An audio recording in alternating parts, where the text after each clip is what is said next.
आज हम class 12 physics के यूनिट 10 के एक महत्वपूर्ण प्रश्न को सॉल्व करेंगे। तो प्रश्न है, संचार तंत्र किसे कहते हैं, इसके प्रमुख भाग कौन कौन से हैं एवं संचार पद्धति के प्रकार भी बताइए।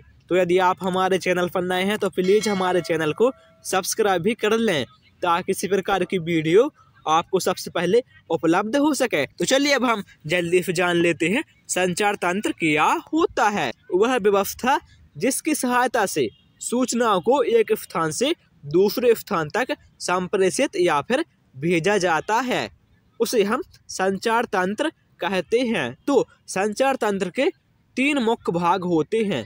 पहला होता है प्रेषित्र, इसे ट्रांसमीटर भी कहते हैं, और अगला होता है संचार चैनल, इसे प्रसारण माध्यम भी कहते हैं, और अगला है अभिग्राही, इसे रिसीवर भी कहते हैं। तो चलिए अब हम सबसे पहले जान लेते हैं प्रेषित्र या फिर ट्रांसमीटर क्या होता है।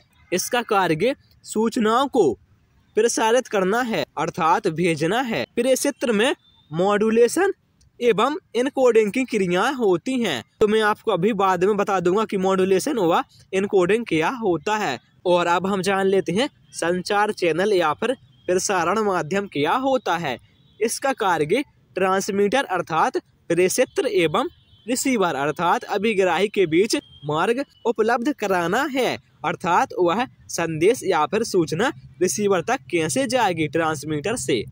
तो यह कार्य संचार चैनल या फिर प्रसारण माध्यम करता है, और यह तार युग्म समाक्षीय अर्थात समअक्षीय केबल या फिर मुक्त आकाश में से कोई एक हो सकता है, अर्थात यह समअक्षीय केबल या फिर मुक्त आकाश में से एक कोई हो सकता है, अर्थात यह माध्यम का कार्य करता है। और अब हम जान लेते हैं अभिग्राही या फिर रिसीवर क्या होता है।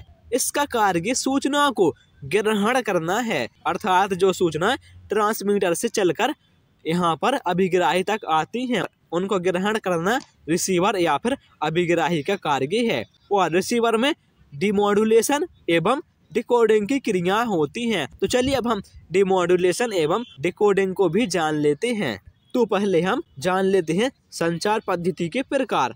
तो संचार पद्धति मुख्यतः 3 प्रकार की होती हैं। पहली है रेडियो संचार पद्धति। इस पद्धति में सूचना रेडियो तरंगों के द्वारा भेजी जाती है।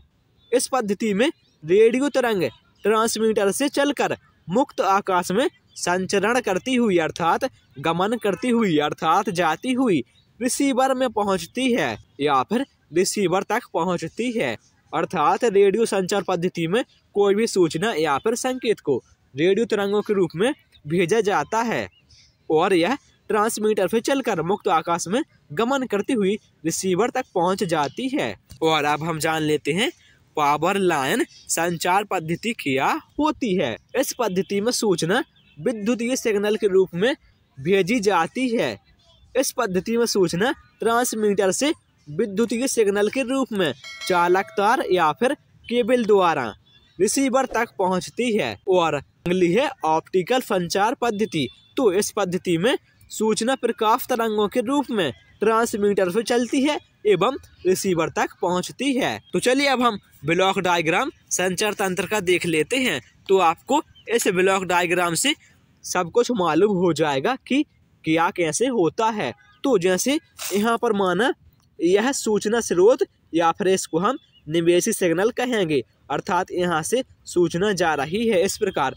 तो यहाँ पर जो यह ट्रांसमीटर या फिर प्रेषित्र होगा, इसमें मॉड्यूलेशन एवं इनकोडिंग की क्रिया होती हैं। यह सूचना को आगे भेजेगा इस प्रकार। और फिर जो यहाँ पर संचार चैनल या फिर इसी को हम प्रसारण माध्यम कहते हैं, उस सूचना को माध्यम प्रदान करेगा और फिर इस सूचना को आगे भेजेगा इस प्रकार। तो यह सूचना रिसीवर या फिर अभिग्राही तक पहुंच जाएगी और इसमें रिसीवर या फिर अभिग्राही में डिमॉड्यूलेशन एवं डिकोडिंग की क्रिया होती हैं। तो यहाँ पर यह निर्गत सिग्नल प्राप्त हो जाएगा, अर्थात वह सूचना या फिर संदेश हमें प्राप्त हो जाएगा। तो यह ब्लॉक डायग्राम है। तो इसके द्वारा आप सभी को जान जाएंगे कि क्या कैसे कार्य करता है। तो चलिए अब हम जान लेते हैं मॉड्यूलेशन, इनकोडिंग एवं डिमॉड्यूलेशन और डिकोडिंग क्या होता है। मॉड्यूलेशन क्या है?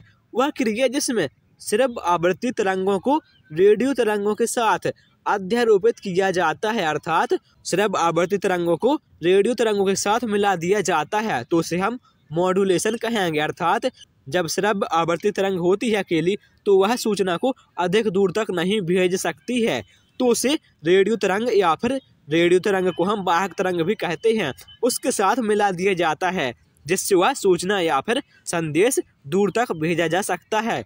इसी प्रक्रिया को हम मॉड्यूलेशन कहते हैं। और अब हम जान लेते हैं इनकोडिंग क्या होती है। तो डेटा को एक रूप से दूसरे रूप में परिवर्तित करने की प्रक्रिया इनकोडिंग कहलाती है। डीमॉड्यूलेशन, इसी को बीमॉड्यूलेशन भी कहते हैं। क्या होता है? यह मॉड्यूलेशन की विपरीत प्रक्रिया है, अर्थात उल्टी प्रक्रिया है।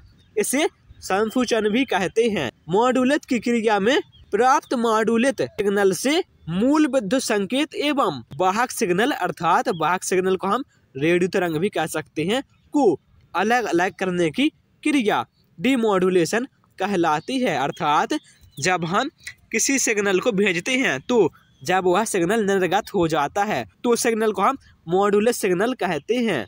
मॉड्यूलेट सिग्नल से जो विद्युत सिग्नल अर्थात श्रव्य आवृत्ति सिग्नल होता है उसको वाहक तरंग अर्थात रेडियो तरंग से अलग करने की क्रिया, अर्थात यह मॉड्यूलेशन के विपरीत कार्य कर रही है, उसे हम डीमॉड्यूलेशन कहेंगे। और अब हम जान लेते हैं डिकोडिंग क्या होता है। विसंकेतन, संकेतों को समझना या फिर गुप्त संदेश का अर्थ निकालना, उसे हम डिकोडिंग कहेंगे। अर्थात बिना संकेत के द्वारा उस संकेत को समझना ही डिकोडिंग कहलाता है, या फिर किसी गुप्त संदेश को समझना या फिर उसका अर्थ निकालना डिकोडिंग कहलाता है। Thank you.